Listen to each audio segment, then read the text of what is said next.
ఇలా నిన్న ఒక పాల్వాయి హరీష్ బాబు అనే సిర్పూరు బీజేపీ ఎమ్మెల్యే, ఆయన డాక్టర్ ఎట్లా ఏంటో నాకైతే ఇప్పటికి కూడా సమజైతే లేదు.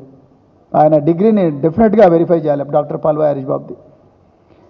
ఆయన అంటాడు ఏసీబీ అధికారులు 200 కోట్ల రూపాయలు ఒకటే ఇంట్లో దొరికినాయి అంటాడు.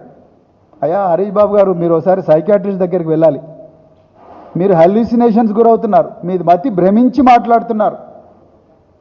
వీళ్ళ మొత్తం 3 కేసుల్లో, ఏసీబీ కేసుల్లో ఈ ముగ్గురు సీఈల సోకాల్డ్ ఏసీబీ ఎఫ్ఐఆర్లో ఇచ్చిన సోకాల్డ్ అక్రమ ఆస్తుల చిట్టా మొత్తం కలిపితే 25 కోట్ల రూపాయలు. 35 సంవత్సరాల సర్వీస్ ఉంది వాళ్ళకు. మీరు మీ సిర్పూరు కాగజ్ నగర్లో ఆ పేద ప్రజలందరినీ దోచి వాళ్ళ ప్రాణాలతో ఆడుకొని ప్రజా లైఫ్ కేర్ అనే హాస్పిటల్ పెట్టి ప్రభుత్వ ఆరోగ్య వ్యవస్థను మొత్తం నాశనం చేసి అందరూ పేషెంట్లు కూడా మీ హాస్పిటల్కి రావడానికే మీరు వేస్తున్న సోకాల్డ్ కుట్ర, మీ నరేంద్ర మోడీని కూడా మోసం చేసి ఆయుష్ కేంద్రాలను కూడా బంద్ పెట్టి అందరు కూడా మీ ప్రజా లైఫ్ కేర్ హాస్పిటల్కి వచ్చే కుట్ర ముందు ఇది చాలా చిన్నదనిపిస్తున్నది నాకు. మీరు సిగ్గు లేకుండా అసెంబ్లీలో హరీష్ బాబు గారు మీరేం మాట్లాడతారు? ఒక సీఈ దగ్గర 200 కోట్లు దొరికిందా? ఏ లోకంలో ఉన్నావు నాన్న నువ్వు?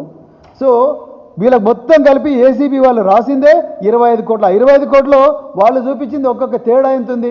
ఈ నూనె శ్రీధర్కి వచ్చేసి 2.5 కోట్లు, అదేవిధంగా బూక్యారామ్కు 3.5 కోట్లు.